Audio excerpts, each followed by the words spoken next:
ഇടുക്കി മാങ്കുളത്ത് അജ്ഞാത മൃതദേഹം കണ്ടെത്തി. മാങ്കുളം വലിയ പാറക്കുട്ടിയിൽ ഭാഗത്ത് മൃതദേഹം കണ്ടെത്തുകയായിരുന്നു. ഏതാനും ദിവസങ്ങൾക്ക് മുൻപ് പുഴയിൽ കാണാതായ വനവാസി യുവാവിന്റെ മൃതദേഹമെന്ന് സംശയമുണ്ട്. മൃതദേഹം കരയിലേക്ക് എത്തിക്കാൻ ശ്രമം ആരംഭിച്ചു. മൂന്നാർ പോലീസും വനം വകുപ്പും സംഭവ സ്ഥലത്തുണ്ട്. സുബിൻ തോമസ് ചേർന്നു കൂടുതൽ വിവരങ്ങളുമായി. സുബിൻ, ഇപ്പോൾ ആ മൃതദേഹം തിരിച്ചറിയാൻ സാധിച്ചിട്ടുണ്ട്. മറ്റ് വിവരങ്ങൾ എന്തൊക്കെയാണ്? മൃതദേഹം ഇതുവരെയും തിരിച്ചറിയാൻ സാധിച്ചിട്ടില്ല.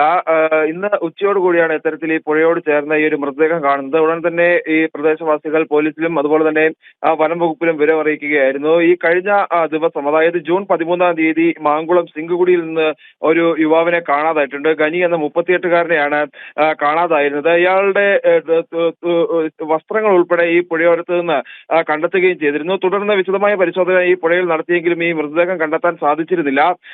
ഇതിനുശേഷം ജൂൺ 15-ഓടുകൂടിയാണ് ഗനിയുടെ ഭാര്യ പരാതി നൽകുകയും ചെയ്തിരുന്നു. ഇത് കേസെടുത്ത് അന്വേഷണം നടത്തി വരുന്നതിനിടയിലാണ് ഇത്തരത്തിലൊരു മൃതദേഹം ഈ പുഴയോരത്ത് നിന്നും കണ്ടെത്തിയിട്ടുള്ളത്. ഇത് ഗനിയുടേതാണോ എന്ന് ഇതുവരെ സ്ഥിരീകരിക്കാൻ സാധിച്ചിട്ടില്ല. DNA പരിശോധന ഉൾപ്പെടെ നടത്തിയ ശേഷം മാത്രമേ ഇത് മൃതദേഹം ആരുടെ എന്ന കാര്യത്തിൽ ഒരു വ്യക്തതയുണ്ടാവൂ. അതിനുവേണ്ട നടപടികൾ ആരംഭിച്ചതായി പോലീസ് അറിയിച്ചിട്ടുണ്ട്. എന്തായാലും ഇത് ഗനിയുടെ മൃതദേഹം ആകുമെന്ന ഒരു നിഗമനത്തിൽ തന്നെയാണ് എന്തായാലും പോലീസ് ഉള്ളത്.